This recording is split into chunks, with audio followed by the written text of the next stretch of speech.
Hi Bluebirds. Chapter 4 is called Thursday and it's Diary of the Killer Cat. Okay, I'll try and explain about the rabbit. For starters, I don't think anyone's given me enough credit for getting it through the cat flap. That was not easy. I can tell you it took about an hour to get that rabbit through the little hole. The rabbit was downright fat. It was more like a pig than a rabbit, if you want my opinion. Not that any of it cared about what I thought. They were all going mental. "It's Thumper," cried Ellie. "It's next door's Thumper." "Oh Lordy," said Ellie's father. "Now we're in trouble. What are we going to do?"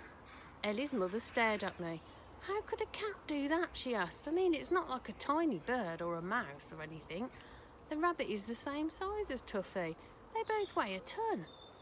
"Nice, very nice. This is my family, I'll have you know. Well, Ellie's family, but you take my point." And Ellie, of course, freaked out. She went berserk. "It's horrible," she cried. "Horrible. I can't believe that Tuffy would have done that. Thumper's been next door for years and years." "Sure, Thumper was a friend. I knew him well." She turned on me. "Tuffy, this is the end. That poor rabbit, look at him."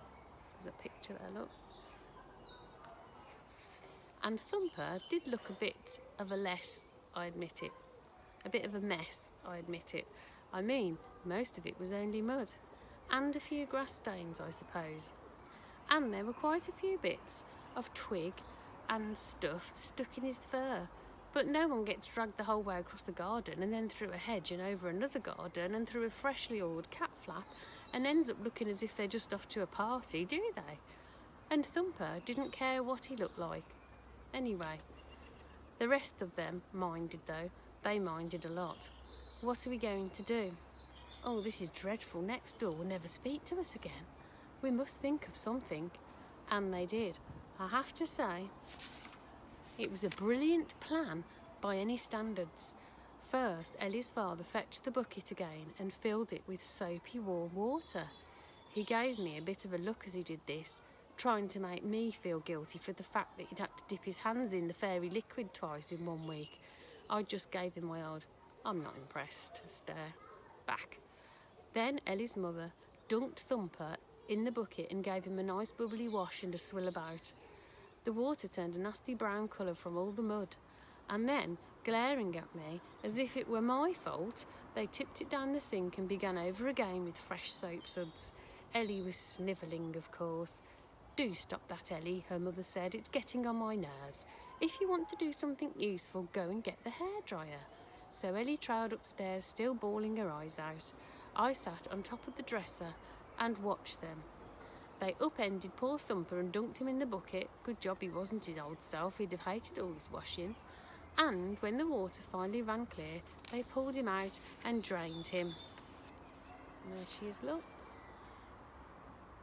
Hair drying him. Then they plonked him on the newspaper and gave Ellie the hairdryer. "There you go," they said. "Now you fluff him up nicely." Well, she got right into it, I can tell you.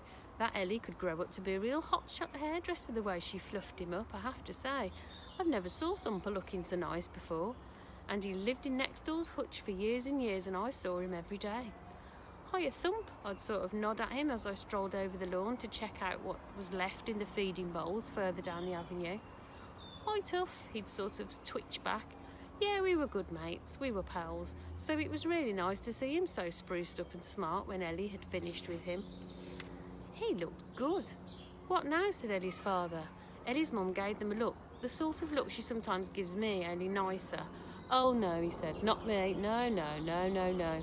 It's you or me," she said, "and I can't go, can I?" "Why not?" he said. "You're smaller than I am, you can crawl through the hedge easier." That's when I realised what they had in mind. But what could I say? What could I do to stop them, to explain? Nothing, I'm just a cat. I sat and watched.